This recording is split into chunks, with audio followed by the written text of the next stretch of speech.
പാടത്ത് കഴുത്തിൽ കയർ കുരുങ്ങി ചത്ത പോത്തിനെ തോട്ടിൽ തള്ളിയ നിലയിൽ കണ്ടെത്തി. പോത്തുടമ കയ്പമംഗലം സ്വദേശിയും പുന്നയൂർ പഞ്ചായത്ത് 1-ാം വാർഡിൽ താമസക്കാരനുമായ മുഹമ്മദിന് 20,000 രൂപ പിഴ ചുമത്തി.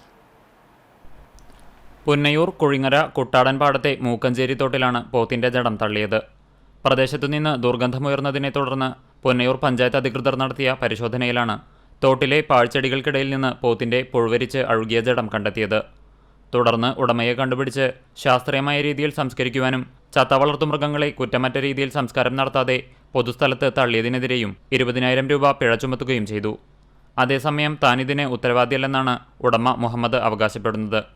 ബുധനാഴ്ച രാത്രിയിലാണ് വെട്ടിപ്പുഴ സ്വദേശി വളർത്തിയിരുന്ന തന്റെ പോത്ത് പാടത്ത് മേയുന്നതിനിടെ കഴുത്തിൽ കയർ കുരുങ്ങി ചത്ത വിവരം അറിഞ്ഞത്.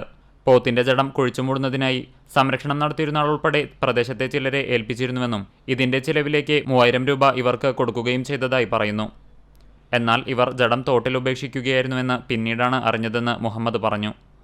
പൊതുസമൂഹത്തിൽ അപകീർത്തി ഉണ്ടാവുന്ന തരത്തിലും സാമ്പത്തിക നഷ്ടം വരുത്തിവെക്കുന്ന പ്രവർത്തികൾ ചെയ്തവർക്കെതിരെ വടക്കേക്കാട് പോലീസിൽ പരാതി നൽകി തന്റെ നിരുത്തരവാദിത്വം തെളിയിക്കാൻ തയ്യാറെടുത്തിരിക്കുകയാണ് മുഹമ്മദ്.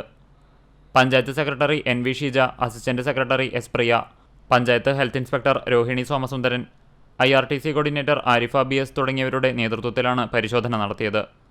ജനങ്ങളുടെ ആരോഗ്യത്തിന് ഭീഷണിയുണ്ടാകുന്ന തരത്തിൽ നടത്തുന്ന ഇത്തരത്തിലുള്ള നീചപ്രവർത്തികൾക്ക് കടുത്ത നടപടിയെടുക്കുമെന്ന് പുന്നയൂർ പഞ്ചായത്ത് അധികൃതർ പറഞ്ഞു. CCTV news, Punnayurkulam.